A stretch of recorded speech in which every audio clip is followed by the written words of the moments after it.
Kalau Anda mau belajar sejarah peradaban bangsa Amerika di Museum Henry Ford ini rasanya menjadi tempat yang paling tepat karena Anda akan diajak menjalani pengalaman masa silam ketika revolusi industri tumbuh dan berkembang di sini sekitar penghujung tahun 1800-an. Dan Henry Ford adalah salah satu pionirnya. Satu lagi sejarah penting dari kota Detroit ini, industri otomotif di sini tumbuh dari imigran dari luar, terutama dari Timur Tengah.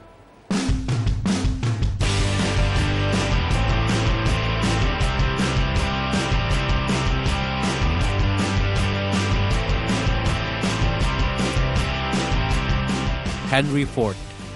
Inilah salah satu warisan berharga Amerika. Ford bukan sekadar pionir di industri mobil di Amerika, tapi juga menciptakan perakitan yang mengguncang revolusi industri di Amerika. Di dalam kompleks museum, kita tidak hanya sekadar menikmati benda-benda yang terpajang. Tapi ada juga Greenfield Village. Melihat perkampungan Greenfield ini, waktu seolah-olah berhenti di abad ke-19, dan kita bisa menyaksikan situasi Amerika saat itu. Henry Ford Museum dan Greenfield Village merupakan kompleks museum dalam dan luar ruang terbesar di Amerika Serikat.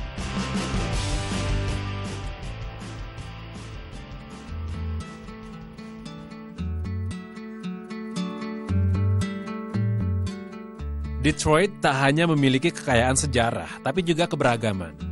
Banyak imigran dari Afrika, Timur Tengah, serta Asia yang sekarang menjadi warga negara Amerika ataupun menetap sementara. Salah satu bukti keberagaman itu pun saya temukan di Universitas Michigan. Universitas yang menjadi salah satu kebanggaan Amerika Serikat ini punya 2 kampus dengan jumlah 50.000 mahasiswa. 13.000 diantaranya mahasiswa internasional asal Thailand, Malaysia, China, serta Timur Tengah. Latar belakang yang beragam ini pula yang membuat suasana kampus menjadi toleran dan saling menghargai. Franz, mahasiswa S1 asli India ini merasakan kampus yang inklusif dan toleran. So when actually about a few years ago, we started a student organization called Globe. And basically it was because there's so many different cultures and religions here. And so it's a lot of different things everyone has to take into account. It's a good learning experience. So like, because there's so many different cultures here, when I want to travel out to the other places, I already have a good knowledge base. Begitupun dengan Mahak. Mahasiswa asal Pakistan ini pun sangat bersyukur bisa memiliki banyak teman dari berbagai negara. I went to a high school that didn't have a lot of Muslims, and so I was kind of like, I stood out more, but here it's like so many Muslims, you know, like, so it's not like perceived as a bad thing or anything really, like, it's just like, oh, she's just another like person, you know? Yeah, I feel really comfortable here with the community. It's like predominantly Muslim, so it's really easy to just go about and you don't have to like hide yourself or anything, so it's very comfortable. Sejak awal, kemajemukan, keberagaman telah menjadi denyut nadi kampus ini. How the student from many countries, many culture, many religion build relationship each other. We try to have events all throughout every semester where students from every country, they can meet each other. I run the orientation program for all new international students, so we try to get everybody when they arrive into a room together so they can introduce, that they know what countries they're coming from. We encourage everybody to make a friend, but then we also have programs where they can meet American students as well. Having international students here at our campus helps not only the international students, but it helps the American students because we are living in such a globalized world that we need all of our graduates to have an understanding of the world. Di kampus ini juga saya mengenal Suhaila Amin. Hampir 3 tahun Suhaila menempati posisi koordinator penerimaan mahasiswa internasional. Stay to the side, punch, punch, come back. Look in the eyes. Yeah. Yeah. Yeah. Yeah.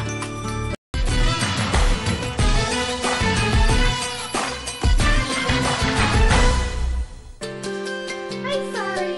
They sent me 45. We have approved 5 Suhaila Amin, seorang Muslim Amerika keturunan Libanon. Dia bekerja di Universitas Michigan sebagai koordinator penerimaan mahasiswa internasional. Orang tua Suhaila datang bersama gelombang terakhir imigran asal Timur Tengah.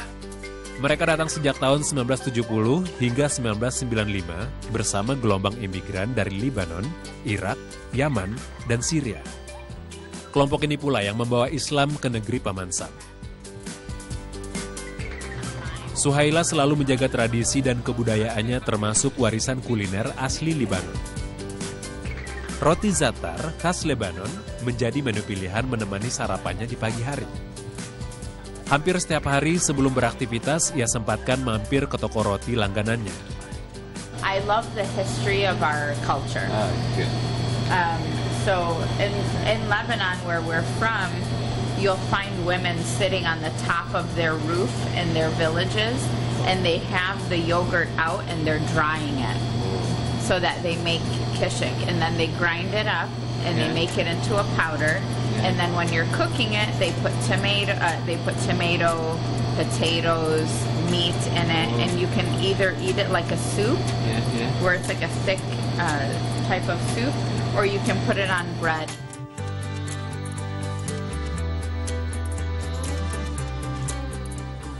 Suhaila juga sibuk dengan aktivitas kemanusiaan dan sosial. Tak heran, sebuah stasiun TV memilihnya sebagai salah satu bintang di TV reality All American Muslim. Wanita berusia 37 tahun ini lahir dan besar di Amerika Serikat, sehingga rasa nasionalismenya terhadap negara Amerika tak perlu diragukan lagi. Meski begitu, ia tak melupakan asal tanah leluhurnya. Tak heran, ia aktif di Arab American Heritage, sebuah organisasi yang merawat peninggalan sejarah negeri-negeri Arab. Selain di kampus, perempuan penggemar roti ini juga banyak menghabiskan waktu dengan menolong sesama. 15 tahun terakhir, Suhaila banyak memfasilitasi anak-anak muda untuk menggapai pendidikan yang lebih tinggi, memastikan mereka mendapat pelatihan kepemimpinan, serta mengembangkan potensi. Bagi Suhaila, menolong sesama, mengembangkan bakat, menjadi kebahagiaan tersendiri. And for me, helping others was what gave me comfort. I enjoyed seeing other people become successful. And we try to be as helpful as we can to members of our greater community, which also is a part of, Islam. And we're able to show society that other people mean something to us and that we're not just about protecting our own community, that we're here to work for everybody. Namun dimanapun, kaum minoritas kerap kali mengalami perlakuan diskriminasi dan pelecehan. Stand to the side, punch, punch, come back. Untuk mengantisipasinya, Suhaila membekali diri dengan ilmu bela diri. Ia memilih Women's Self-Defense yang relatif sederhana untuk pertahanan diri perempuan. Setiap akhir pekan, ia belajar bela diri ini di sebuah arena olahraga di Detroit. For me, the training is very important for us because we live in a society where women are often facing discrimination or harassment, and it's important that we learn how to protect ourselves. So we are making a more conscious effort to learn techniques so that we can be safe. What is the basic principle of the exercise of the training, women's self-defense? The biggest principle is probably the discipline. Okay? People in general, not just women, should always discipline themselves. Their mind, their body, their spirit, always in one. Often you'll find people who are very spiritually disciplined, or you'll find them that they're mentally disciplined, but physically they're not, because they don't know how to kind of connect the three together. Suhaila selalu punya tempat di hati para sahabat. As soon as we met, we realized we had a lot in common. And there was a very, very difficult time in my life. Suhaila truly stepped in for me at that time. And it was amazing to me to see that a friendship could develop into such a moment where she really picked me up when I was so when I thought I couldn't even go lower than that. She pushed me to lean more into my Christian faith, and I asked her a lot of questions about her own faith, the Muslim faith. So we learned about each other at that time. I think that I've never met a more genuine person in her faith and in her beliefs, and she's very inspiring. She inspires me with my faith. That's one of the things that I really truly admire about her the most. Happy birthday to you. Happy birthday to you. Kebetulan sekali, ini adalah hari ulang tahun Suhaila Amin. Untuk menyukurinya, Suhaila berkumpul bersama keluarga dan sahabat.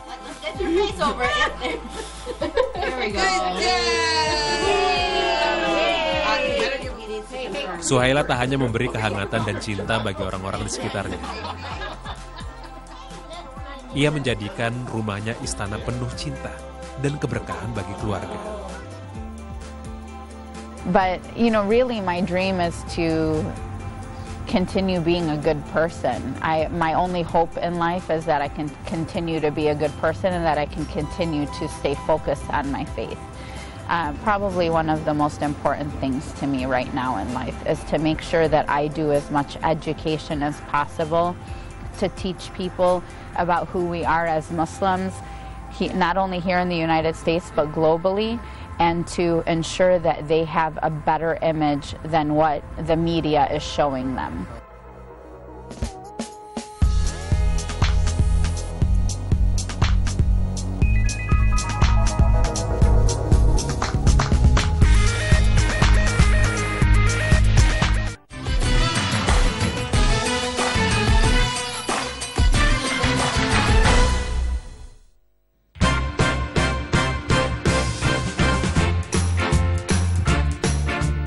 Sebuah kota yang didirikan oleh seorang pedagang asal Perancis dan ditunjuk sebagai ibu kota di Michigan, Amerika Serikat, Detroit.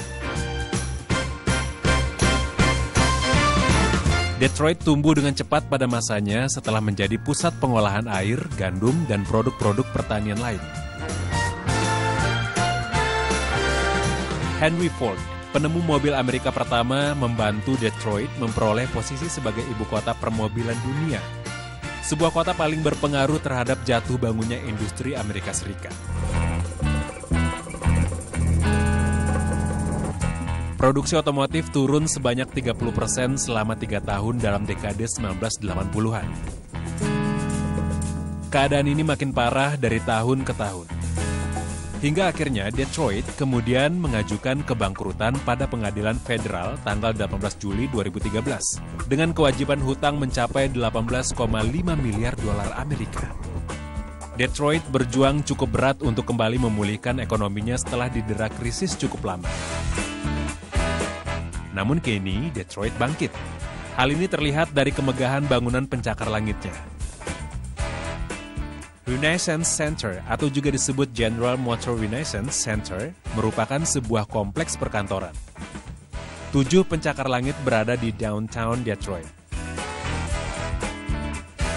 Berlokasi di Detroit International Riverfront, kompleks Renaissance Center dimiliki oleh General Motors sebagai kantor pusat.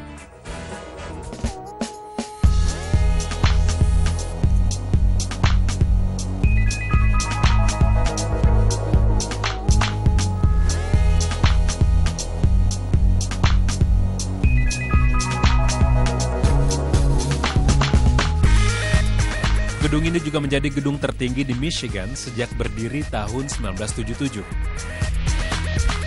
John Portman merupakan arsitek yang membuat desain awal bangunan ini.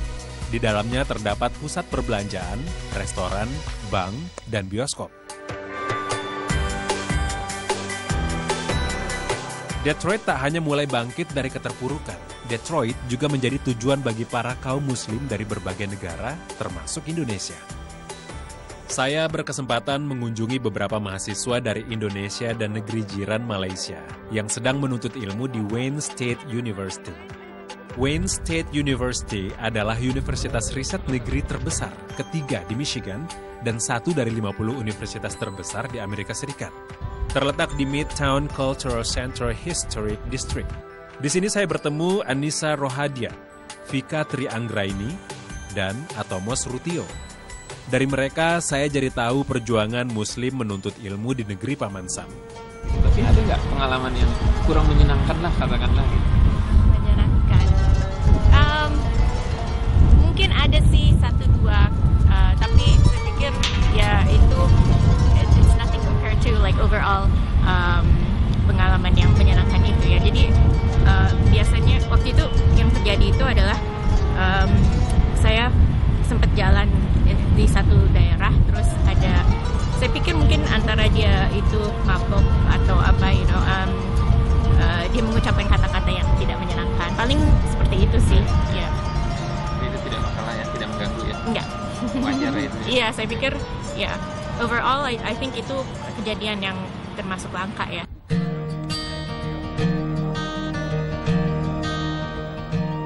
Kendala sih nggak ada, alhamdulillah nggak ada. Di lingkungan kerja sendiri, di lab ataupun di kelas, seringkali memang saya yang Muslim sendiri. Dan yang menyenangkan sebenarnya itu adalah kesempatan ketika kita bisa menjadi representasi Muslim di lingkungan yang bukan non-Muslim. Di satu sisi pun juga sebenarnya banyak, kalau mau dijadikan studi, kita juga banyak manfaat dari puasa itu sendiri. Jadi ya menjadi seperti istilahnya menjadi semacam duta. Saya juga bertemu Kunto, mahasiswa lulusan Universitas Padjadjaran Bandung. Meski berada di lingkungan mayoritas non-Muslim, Kunto banyak mendapatkan kemudahan dalam belajar dan beribadah. Ya, jauh dari istri sama anak terutama memang sangat berat. Terus kemudian pas saya baru 4 bulan di sini, ibu saya meninggal di Indonesia. Jadi ya cukup bikin stres juga di sini, apalagi itu pas bulan-bulannya ujian. Ya untungnya dosen-dosen semua pengertian gitu. Bahkan pas puasa kemarin pun saya nggak bilang bahwa saya puasa, advisor saya sudah langsung nanya, kamu puasa? Oh iya. Dan dia langsung bilang, oke, kalau kamu butuh extend deadline untuk paper-paper tertentu, bilang saya, nanti saya kontak dosennya. Gitu. Menurut saya, ya tinggal niatnya sih mas. Kalau kita niat memang belajar, pasti Allah ngasih jalan. Bukan sekedar mengejar mimpi, pemuda-pemuda kebanggaan Indonesia ini pun memegang teguh ajaran Nabi Muhammad SAW. Seperti dalam hadis riwayat Bukhari dan Muslim. Barang siapa menginginkan soal-soal yang berhubungan dengan dunia, wajiblah ia memiliki ilmunya. Dan barang siapa yang ingin selamat dan berbahagia di akhirat, wajiblah ia mengetahui ilmunya pula. Dan barang siapa yang menginginkan kedua-duanya, wajiblah ia memiliki ilmu kedua-duanya pula. Ya, menuntut ilmu adalah wajib hukumnya. Semoga Allah selalu memberi kelancaran dan menjaga pemuda-pemuda harapan bangsa ini.